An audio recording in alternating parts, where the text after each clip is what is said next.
एक पत्नी ने मुझे चिट्ठी में लिखकर सब दिया, बाद में उसके पति ने वो एक्सेप्ट किया। घटना एक्चुअली ये है कि एक पति पत्नी है, बड़े प्रेम से रहते हैं। तभी उस पत्नी के पति ने एक दूसरी महिला की मांग में सिंदूर भर दिया, जबकि वो ऑलरेडी किसी की पत्नी थी। तो इसने उससे प्यार व्यार हो गया, जो भी हो गया तो हो गया। तो उसने कहा कि आप पहले मेरे पति बनो, फिर मैं आपसे कोई संबंध रखूंगी। तो इसने मंदिर में ले जाके उसकी मांग, जबकि उसकी ऑलरेडी मांग भरी थी उसके पति ने, उनका विवाह हो चुका, वो अपना बढ़िया जी रहे थे। लेकिन ये मन है ना, ये पता नहीं कब किस गधी पे लग जाए।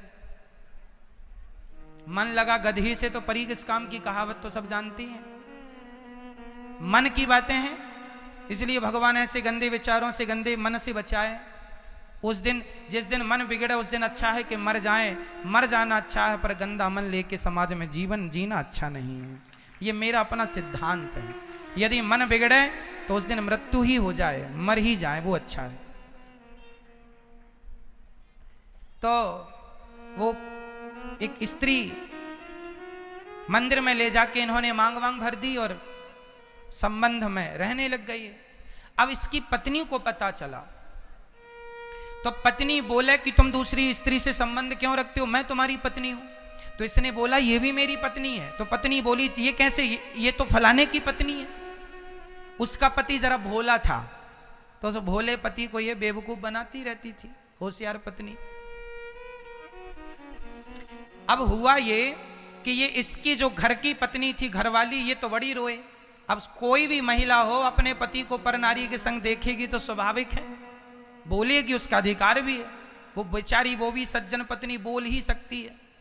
पति को मार तो सकती नहीं है, डांट तो सकती नहीं है, बोली, रोई और पकड़ के उसने अपने पति को वृंदावन लाई, मेरे पास लाई। और मुझे चिट्ठी में सब लिख के उन बहन ने सब दिया, मैंने पूरा पढ़ा समझा। उसके पति ने मेरे से कहा, अभी कल की परसों की घटना है, उसने कहा गुरुजी आप बताइए मैं क्या करूं। मैंने कहा उस महिला को छोड़ दो आप, ये क्या गलत काम कर रहे हैं। बोले महाराज जी मैंने उसकी मांग भरी है, मेरी पत्नी है। मैंने कहा शादी उसकी आपके मांग भरने से पहले हो चुकी थी। बोले हाँ। हमने कहा जब आपने दूसरे की पत्नी के ऊपर मांग भर दी तो आप तो पाप किए। दूसरे की पत्नी को अपना मानना, दूसरे की नारी को स्पर्श करना भी पाप है। हमने कहा नहीं। बोले महाराज जी वो हमसे प्यार करती। हमने कहा प्यार व्यार ना बोलो, तुम दोनों वैश्या हो। ये काम कोई वैश्या के ही हो सकते हैं।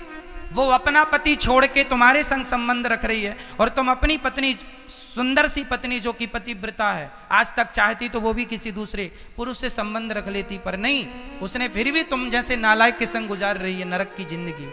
हमने कहा तुम दोनों घोर नरक जाओगे। और यही सत्य है, जो पुरुष अपनी नारी को छोड़कर, और आप लोग क्या कहते हैं, मांग भर दिया। अरे ऑलरेडी तुम किसी की पत्नी की मांग भर दोगे तो तुम्हारी हो जाएगी, मूर्खों की तरह बात करते हो। अब देखो जरा, संबंध बनाने को इतना ज्ञान है कि ये ऐसे संबंध बनाया जाता, उसको ये ज्ञान नहीं है कि दूसरे की पत्नी के मांग भरने से कोई पत्नी थोड़ी होती है। वो महिला तो वैश्या है और ना जाने तुम्हारे जैसे कितने पुरुष उसने फंसाए होंगे। इसलिए क्षमा कीजिएगा, अपनी पत्नी और अपने पति के साथ खुश रहने वाला ही आज गृहस्थ सबसे अच्छा गृहस्थ है। यही सच्ची गृहस्थी है। आपका चरित्र ना बिगड़े। आपने अपनी पत्नी के अतिरिक्त यदि किसी भी स्त्री से संबंध रखे हैं वो पाप ही है। और कोई महिला अपने पति के अतिरिक्त किसी दूसरे पुरुष से संबंध रखा वो पाप ही है। किसी के लिए यह क्षमा नहीं है। घोर नरक जाओगे, नाली का कीड़ा बन के आओगे, बिलबिलाते रहना नालियों में, यही तुम्हारे कर्म दंड है। इसलिए पति, नारी का धर्म है सेवा करना। आपका पति गलत रास्ते पर है तो आप नारी, कई बार पति गलत रास्ते पर चला जाता है तो पत्नियां गुस्सा होके मायके चली जाती हैं। तो मायके जाने से क्या तुम्हारी समस्या का हल हो जाएगा? उस समय अपने पति के साथ रहकर और अपने पति को उस गलत नारी से जैसे हो सके साम दाम दंड देकर कुल मिला के अपने पति को वहां से निकालो। यही नारी का धर्म है। नारी यदि शारदा है, दुर्गा है, तो महाकाली भी है। तुम्हें अपने पति के लिए, तुम्हारे पति पर कोई दूसरी स्त्री यदि घात लगाए बैठी है तो अपनी चप्पल, इसीलिए आपने अच्छी महंगी वाली चप्पलें पहन रखी हैं, केवल पांव की सुंदरता नहीं है। कोई आपके पति की तरफ आंख उठाकर देखे तुरंत चप्पलों से ठुकाई करो उसकी। मेरे पति को देखने की जरूरत नहीं। और आपका पति बोले मार डालूंगा, तो लो मार डालो, और क्या करोगे? ये बर्दाश्त नहीं होगा। क्यों जी?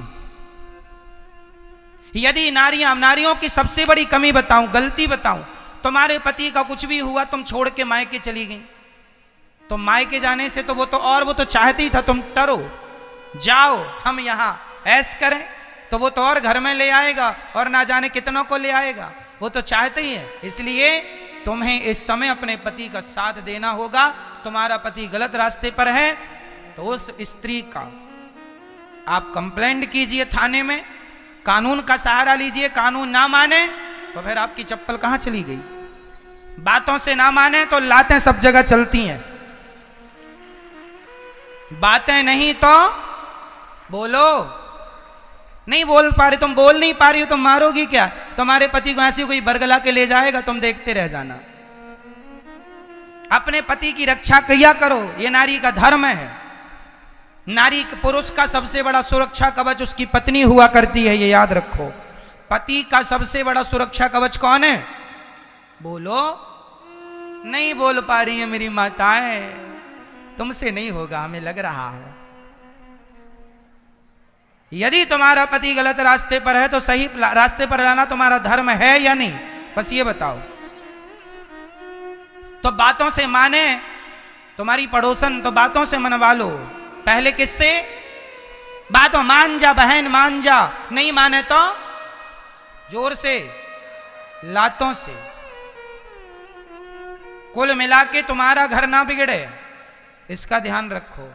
जो आत्म रक्षा नहीं कर सकता वो किसी की रक्षा नहीं कर सकता, ये याद रखो, ये सिद्धांत है। अपनी रक्षा कर लो, अपने परिवार की रक्षा करो, तब तुम सबकी, समाज की, देश की रक्षा कर पाओगी। और ऐसे ही चुपचाप मायके भगाओगी तो वो तुम्हारा और घर बिगड़ जाएगा, तबाह हो जाएगा। पति को भी ये बात बता दो जो हम कह रहे हैं। यदि आप गलत रास्ते पर गए तो फिर ये ना सोचना कि बदनामी होगी। कई लोग ना सोचते महाराज जी बदनामी, तो बदनामी के डर से तुम्हारा पति तो चरित्रहीन हो गया। बदनामी ना हो इस डर से तुम्हारा पति क्या हो गया? चरित्रहीन हो गया। और यही बात पुरुषों पर भी लागू है। तुम्हारी पत्नी रास्ता भटक जाए तो अपनी पत्नी को सही रास्ते पर लाना तुम्हारा धर्म है। धर्म है, ठीक है। कुल मिला के अपने रिश्तों को अच्छा रखो, ये हमारा निवेदन है।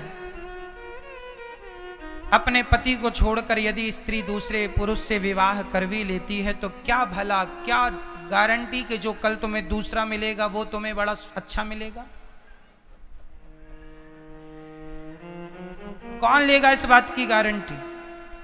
इसलिए जो तुम्हारा है उसी को अच्छा करो। घर में हमारे यहां लोहे में जंग लग जाती है तो कांच कागज से साफ कर लेते हैं कि नहीं? जंग छुटाते हैं, ये नहीं कि फेंक देते हैं। पति बिगड़ गया है, रास्ता भटक गया है, उसे ही ठीक करने की कोशिश करो। आप सोचो कि चलो इसको छोड़ देते हैं तो कल दूसरा जो पाओगी, कौन लिख के देगा गारंटी कि जो पाओगी वो बहुत अच्छा पाओगी? इसलिए जो है उसी को अच्छा करो, ये समाधान है। और फिर लड़ाई झगड़ा तो फिर आप लोग करना जानते हैं। हमारी बात नहीं मानना है तो फिर आपके हिसाब से तो आप लोग करते ही हैं। फिर वो तो आपका वाला है ही आपके पास, जो आपको करना है। ये तो हमारा मत है, जो हमने कहा, हमारे विचार हैं ये।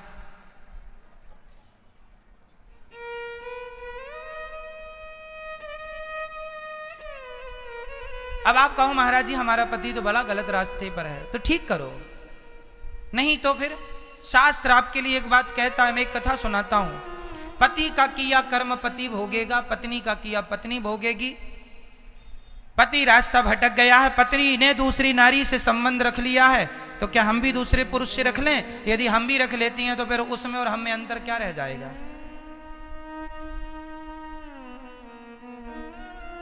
फिर कैसे न्याय होगा? कैसे कहोगे समाज को कि हम अच्छे हैं? लोग कहेंगे वो बुरा था तो तुम कौन सी अच्छी, तुम भी तो गलत रास्ता ही अपना ली हो ना। ये समाधान नहीं है। कीचड़ लग जाए पांव में तो कीचड़ को कीचड़ नहीं साफ कर सकता, कीचड़ को शुद्ध जल साफ कर सकता है। सामने वाला अशुद्ध हो गया है, गलत हो गया है, आप अपनी शुद्धता मत खोइए। आप जैसे पवित्र लोगों से ही संसार के अपवित्र कीचड़ धुल सकेगा, गंदगी साफ हो सकेगी। गंदगी